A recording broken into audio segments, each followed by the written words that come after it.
Assalamualaikum warahmatullahi wabarakatuh. Halo pemirsa setia Sultan TV dimanapun Anda berada. Berjumpa lagi bersama saya Rodlo Rida dalam dialog bincang hari ini.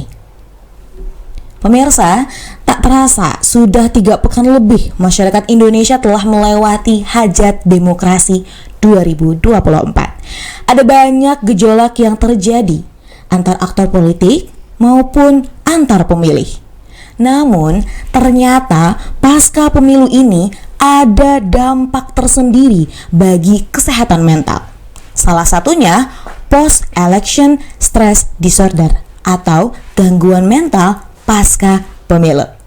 Saat ini di studio Sultan TV telah hadir narasumber kita, Mbak Riri Nur Abdiah Bahar, SPSI MPSI, yang juga merupakan psikolog.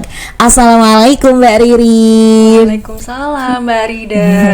Apa kabar nih Mbak? Alhamdulillah baik banget. Senang banget sih rasanya bisa hadir langsung ya di studio. Kemarin cuma lewat Zoom aja. Betul, kalau kemarin kita udah ngobrol juga melalui ruang virtual, hari ini juga kita bertemu secara langsung ya Mbak, betul, di studio Sultan TV. Nah Mbak, hari ini nih kita akan bahas tema yang cukup menarik sebenarnya. Meskipun tadi pemilu sudah lewat gitu ya Mbak, tapi ternyata paskanya ini masih hangat-hangatnya. Yaitu adalah pemilu beres, kenapa stres? Menarik ya Mbak? Menarik banget sih. Siap Mbak, kita akan berbincang-bincang lagi nih Mbak. Nah Mbak, kita langsung saja ya. Untuk salah satu gejala pasca pemilu Mbak, sebenarnya ini sebenarnya ada juga ya berkaitan dengan kesehatan mental. Nah, salah satunya yang sedang santer-santernya adalah post election stress disorder. Sebenarnya apa sih itu, Mbak? Waduh, pertanyaan pertamanya udah bikin kagok ya. Agak kaget gitu dengarnya. Oke, jadi sebenarnya kalau kita bicara tentang post election stress disorder ini adalah sebuah kondisi yang menggambarkan di mana seseorang itu mengalami peningkatan stres, kemudian ada peningkatan kecemasan, ada peningkatan tentang ada tekanan emosional. Nah, di mana kondisi ini biasanya dialami oleh seseorang pada saat mereka telah menyelesaikan atau telah melewati suatu peristiwa penting. Nah, di mana peristiwa penting ini dalam hal ini mungkin pemilu ya. Nah, kalau secara gejala sebenarnya kurang lebih hampir sama dengan gejala PTSD, post traumatic stress disorder. Cuman bedanya kalau post election ini ya, atau PESD tidak ada secara resmi dalam DSM. DSM ini itu adalah panduan yang kita pakai untuk mendiagnosa. Seperti itu, Mbak. Oh, jadi sebenarnya kalau misal kita lihat ya PESD kali ya kita jawabnya, atau kita singkat post election stress disorder karena kepanjangan ya. Betul. Nah, sebenarnya ini untuk gejalanya sama seperti tadi, hampir sama dengan PTSD. PTSD. Itu tuh kalau itu gejalanya seperti apa tuh, Mbak? Oke, kalau gejalanya sendiri, kalau PTSD itu biasanya dialami oleh kayak korban bencana atau mungkin hal-hal yang mereka pernah mengalami pelecehan atau kekerasan, tapi yang udah lampau, tapi masih dialami sampai sekarang, mungkin seperti itu. Nah, kalau gejala untuk dari PISD itu sendiri, yang paling kelihatan adalah sangat nafsu makannya berkurang, terus kemudian pola tidur dan pola makannya akan terganggu. Biasanya sih kalau tidur akan lebih banyak tidur atau malah lebih nggak bisa tidur sama sekali. Terus kecemasannya meningkat, apa-apa dipikirkan. Terus kemudian yang paling kelihatan lagi adalah dia akan menarik diri dari lingkungan. Itu sih. Jadi sebenarnya ini adalah hal yang mungkin orang-orang bilang ini simpel ya, kayak ini tuh sebenarnya ya nggak apa-apa, itu mah emang udah ininya lah gitu ya Mbak. Tapi ternyata kalau semisal berkaitan dengan kesehatan mental ya Mbak, itu juga nggak boleh yang dianggap sepele, betul ya Mbak ya.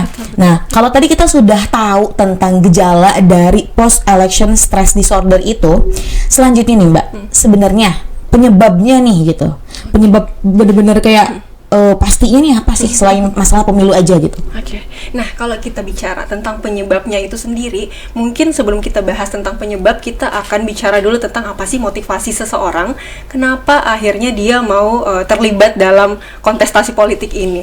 Nah, biasanya saya nggak menggeneralisasikan ya, tapi mungkin hampir sebagian besar orang akan beralasan untuk popularitas. mungkin meskipun nggak diucapkan secara langsung, tetapi dari lubuk hati yang terdalam biasanya ada motivasi tersendiri gitu. Biasanya sih popularitas. Nah, kalau kita bicara tentang popularitas, kalau kita mengingat teori Maslow tentang hierarki kebutuhan manusia, yang tingkat paling atas itu adalah tentang aktualisasi diri, di mana aktualisasi diri ini setiap orang sih beda-beda ya, cuman mungkin bagi sebagian orang popularitas ini adalah cara mereka untuk mencapai aktualisasi dirinya. Jadi kembali lagi, dengan adanya popularitas ini, seseorang akan mengeluarkan biaya atau mungkin dana kampanye dengan begitu besar supaya orang-orang mau memilih dia. Dengan memilih dia, otomatis kan popularitasnya bisa meningkat ya. Nah, kemudian tidak terlepas juga pada saat proses ini setelah pemilihan kan ada hal yang namanya ketidakpastian. Nah, ketidakpastian inilah yang bisa membuat seseorang bisa tergoncang jiwanya.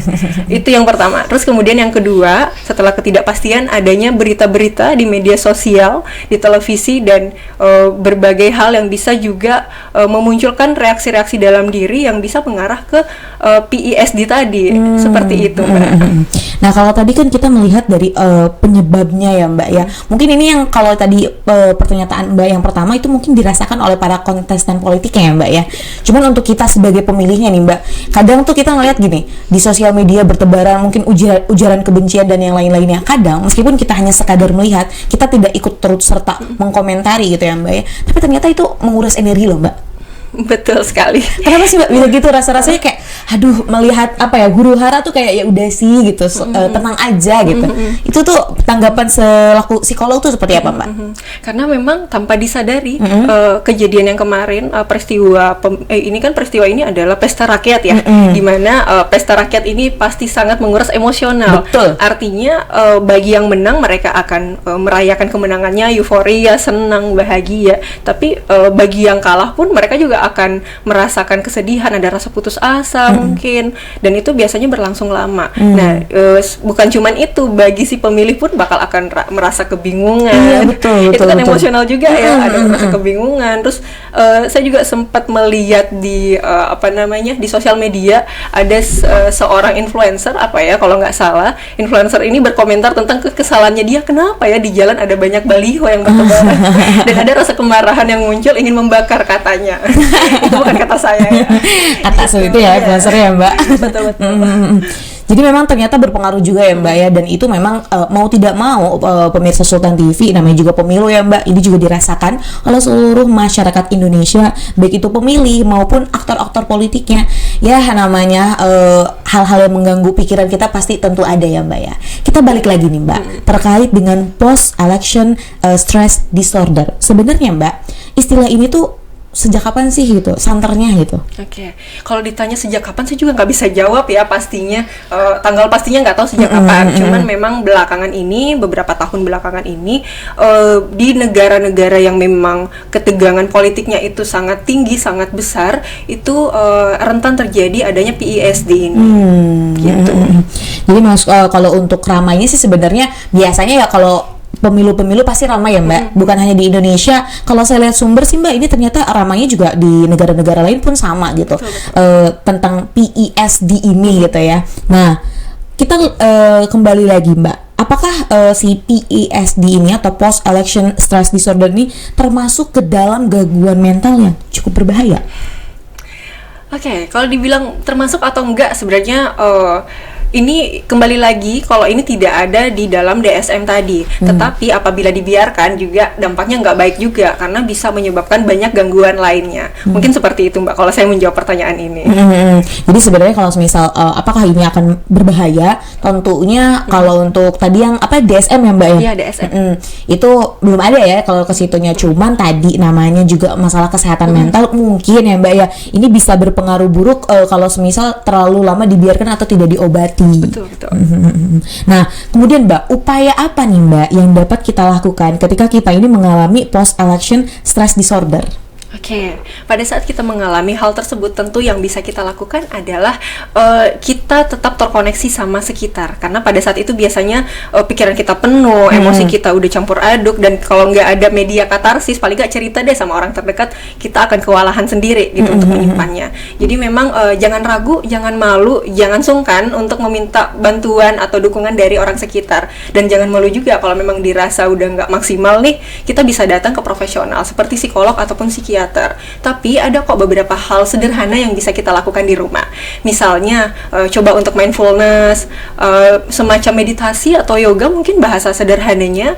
Terus bisa dengan jaga pola makan, jaga pola tidur, dan juga hindari paparan dari sosial media yang membuat kita merasa nggak nyaman. Gitu. Jadi itu ya untuk upaya yang dapat kita lakukan nih agar kita tidak bukan agar tidak ya, ini kasusnya adalah ketika kita sudah mengalaminya ya Mbak ya. Wah, kalau tadi Mbak kita bahas tentang ketika kita sudah mengalaminya, nah nanti selanjutnya apa sih Mbak langkah preventif yang bisa kita lakukan agar kita terhindar dari post election stress disorder? Tapi Mbak, tahan dulu, kita akan kembali lagi, jadi jangan kemana-mana, tetap bersama kami di Bincang hari ini.